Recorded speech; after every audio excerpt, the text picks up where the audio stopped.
Si vous pensez avoir battu un record mondial? En courant plus vite que votre pote? Manger 10 beignets d'affilée? Ou rester éveillé toute une nuit sans dormir? Alors laissez-moi vous dire une chose. Vous n'avez encore rien vu. Parce que ce qui va suivre dépasse tout ce que vous pouvez imaginer. On va parler d'un homme qui a survécu à tellement d'accidents qu'on ne sait même plus si c'est de la chance ou une malédiction. D'une femme aux attributs tellement hors normes que le livre des records a dû revenir vérifier plusieurs fois. Et enfin, d'un homme qui a tellement enchaîné les mariages qu'il a fini par devenir une légende vivante du livre des records. Alors asseyez-vous bien, parce que ce qu'on vous a sélectionné aujourd'hui, c'est la crème de la crème du livre des records. Avant de commencer, répondez à cette question. En quelle année le livre Guinness des records a-t-il été créé? A. 1950. B.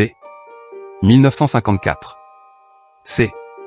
1960, ou alors D. On s'en tape, lance-nous cette putain de vidéo. Mettez votre réponse en commentaire. La bonne réponse sera donnée à la fin de la vidéo. Bon visionnage. Le mariage. Un événement unique dans une vie, qui unit deux personnes qui s'aiment. En principe, c'est pour la vie. Mais parfois, certaines situations peuvent briser ce lien sacré. Des disputes incessantes, des attentes trop exigeantes, la tromperie, la jalousie ou encore l'incompatibilité au quotidien. Autant de raisons qui peuvent mener à un divorce. Et quand cela arrive, certaines personnes trouvent à nouveau l'amour, et décident de se marier une deuxième fois, voire une troisième. Mais pour Glyn DeMoss-Wolfe, un homme vraiment unique en son genre, le mariage était plus qu'un choix sentimental, c'était un véritable mode de vie. Pour Glyn Wolfe, le mariage était plutôt jusqu'à ce que le divorce nous sépare, et que je recommence la semaine prochaine. Cet homme, pasteur américain né en 1908, a littéralement fait du mariage son sport favori. Au total, 29 mariages enregistrés officiellement. Oui, 29. Ok. À ce stade, même les organisateurs de mariage de sa ville devaient lui offrir une carte de fidélité. Après 10 mariages, le 11e est offert.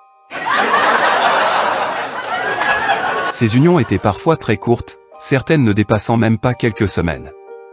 On raconte qu'il était tellement habitué que les membres de sa famille préparaient déjà le cadeau de mariage pour l'année suivante, avant même que le mariage en cours ne soit terminé. Parmi ces femmes, il y avait des jeunes, des plus âgées, certaines qui restaient, d'autres qui repartaient presque aussitôt. En tout, il a eu plus de 40 enfants, petits-enfants et arrière-petits-enfants, et encore aujourd'hui, la plupart ne savent même pas combien exactement. Et le plus fou? Malgré ses 29 mariages, il est mort seul en 1997, à l'âge de 88 ans. Aucune de ses ex-épouses n'a réclamé son corps. Résultat, il a été enterré dans une fosse commune. Ironique, non? Après avoir dit oui 29 fois, il est parti sans personne pour lui dire au revoir. Mais une chose est sûre. Grâce à son palmarès sentimental, Glyn Wolfe est entré dans le livre Guinness des records comme l'homme ayant eu le plus de mariages dans l'histoire moderne. Une vraie légende, ou plutôt, le serial marié le plus connu au monde. Mais parlons un peu des moments forts de sa carrière, de sa vie sentimentale. Son tout premier mariage remonte à 1926, avec une certaine Marcy McDonald. À l'époque, Glyn avait à peine 18 ans. Bon, disons que ce premier test de mariage n'a pas duré bien longtemps. Un an plus tard, rideau. On aurait dit une version bêta de sa future série, Mariage 1.1.1, Mariage 1.1.2, ou encore Mariage 1.1.3. Et puis, entre deux divorces express, il y en a eu un qui a tenu un peu plus que les autres, son mariage avec Christine Camacho, célébré en 1986. Celui-là a carrément duré près de 7 ans. Dans le monde de Glyn Wolfe, c'est comme des noces de diamants. On imagine presque ses proches dire « Waouh, celui-là c'est sérieux, il a battu son propre record ». À l'inverse, son mariage le plus court a tenu 19 jours. Même pas le temps de finir le pot de miel de leur lune de miel. Côté famille, Glyn n'a pas fait les choses à moitié, on estime qu'il a eu entre 19 et 40 enfants selon les sources. Oui, 40. Avec ça, il aurait pu remplir une école entière rien qu'avec ses descendants.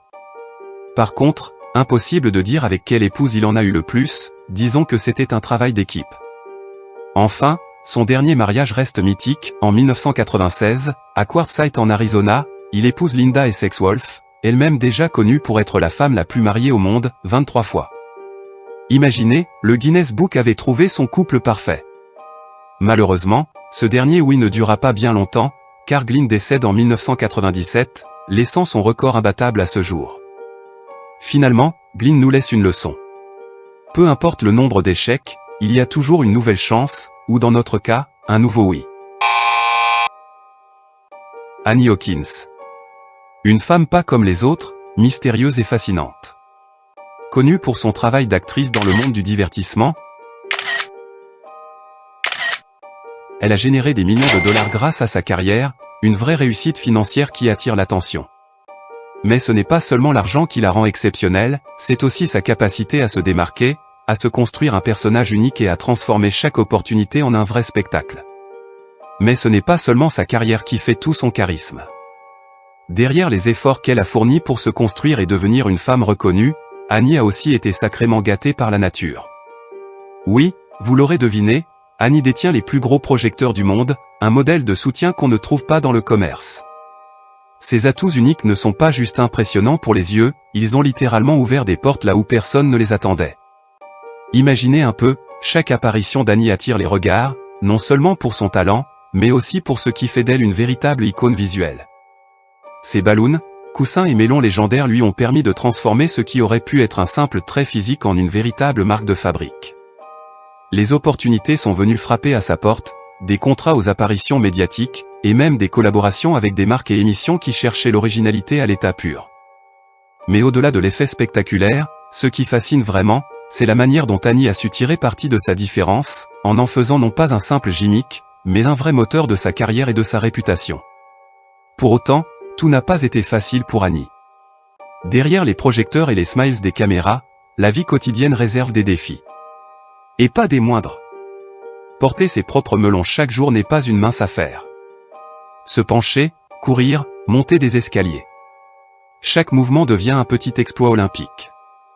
Imaginez devoir trouver des vêtements adaptés, ou encore choisir une voiture capable d'accueillir un siège spécial pour vos atouts hors normes. Même marcher peut parfois se transformer en sport intense, à cause du poids et de l'équilibre à maintenir. Mais ce n'est pas tout, les regards insistants dans la rue, les commentaires moqueurs, les blagues à répétition, tout cela aurait pu décourager n'importe qui.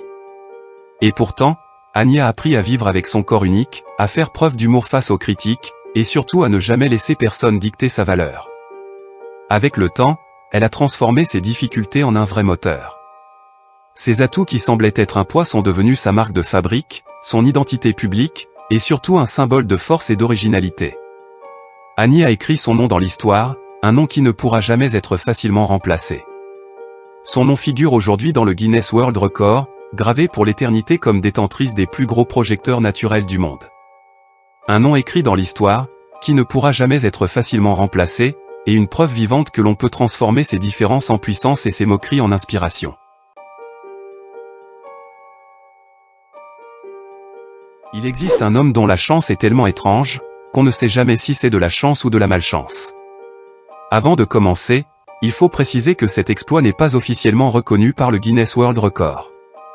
Mais croyez-moi, vous allez comprendre pourquoi certains le considèrent comme l'homme le plus malchanceux du monde. Cette fois, la mort l'a guetté, mais cette fois, il a survécu. Fran Selak, l'homme qui a survécu à tout. Fran Selak est né le 14 juin 1929 en Croatie. Professeur de musique, il a vécu une vie qui, sur le papier, pourrait sembler ordinaire.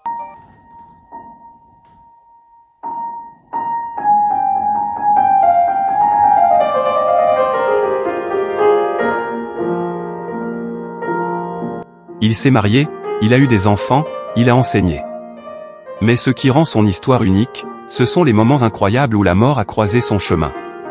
Certains l'appellent l'homme le plus chanceux du monde, d'autres le plus malchanceux. Et vous allez comprendre pourquoi. Tout commence en 1962, avec un train bondé qui file à toute allure. Fran est assis tranquillement lorsqu'un bruit sourd retentit. Le train déraille, bascule et finit sa course dans une rivière glaciale. Des dizaines de passagers périssent ce jour-là, mais Fran, projeté hors du wagon, survit avec quelques blessures. Comme si la mort avait décidé de l'épargner, une première fois. L'année suivante, en 1963, le destin frappe encore. Fran prend l'avion pour un court vol domestique. Mais au milieu du trajet, l'appareil subit une explosion en plein ciel.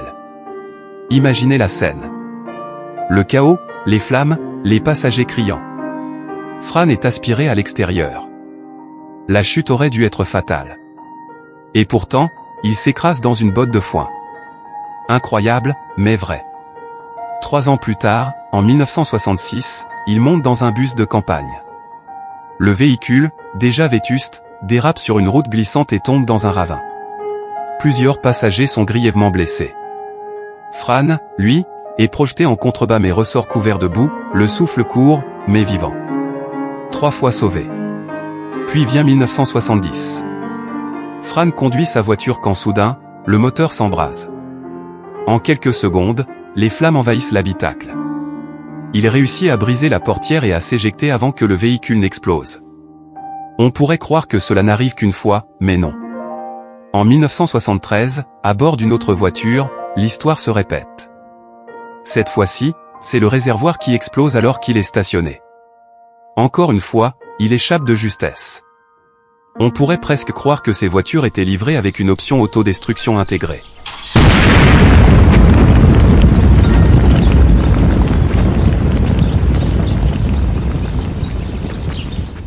En 1995, alors qu'il roule dans les montagnes, il perd le contrôle de sa voiture.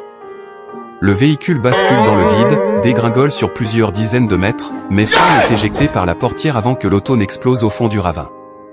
Son corps s'écrase dans une rivière glaciale. Transi de froid, à moitié conscient, il réussit pourtant à se tirer hors de l'eau. Et en 1996, comme pour compléter la série, il traverse une rue quand un bus fonce droit sur lui. Il saute de côté au dernier instant. Les passants n'en reviennent pas. Cette fois, la mort l'a guetté. Cette fois, il a survécu.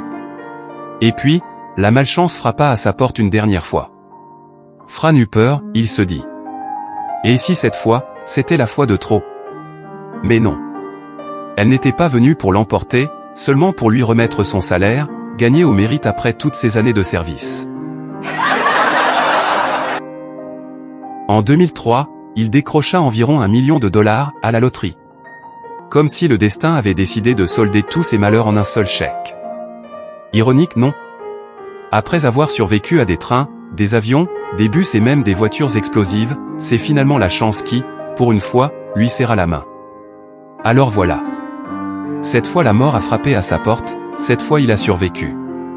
Et vous, qu'en pensez-vous? Est-ce que Fran Selak mérite le titre d'homme le plus malchanceux du monde? Ou au contraire, celui du plus chanceux? Dites-le dans les commentaires, et si ce n'est pas lui, alors qui devrait recevoir ce titre? Parce que moi, je veux vraiment savoir. C'était les 3 records les plus fous du livre Guinness des records. Maintenant, dis-moi en commentaire lequel t'a le plus choqué? Je veux voir vos avis. Ah, et pour ceux qui ont joué le jeu du quiz en début de vidéo, la bonne réponse était 1954. Alors? Tu avais trouvé? N'oubliez pas de vous abonner si ça vous a plu, et de sonner la cloche de notification pour ne rater aucune des prochaines vidéos, ça aide énormément la chaîne à grandir. Quant à moi, je vous dis à très bientôt, dans un nouveau dossier du fichier mystérieux.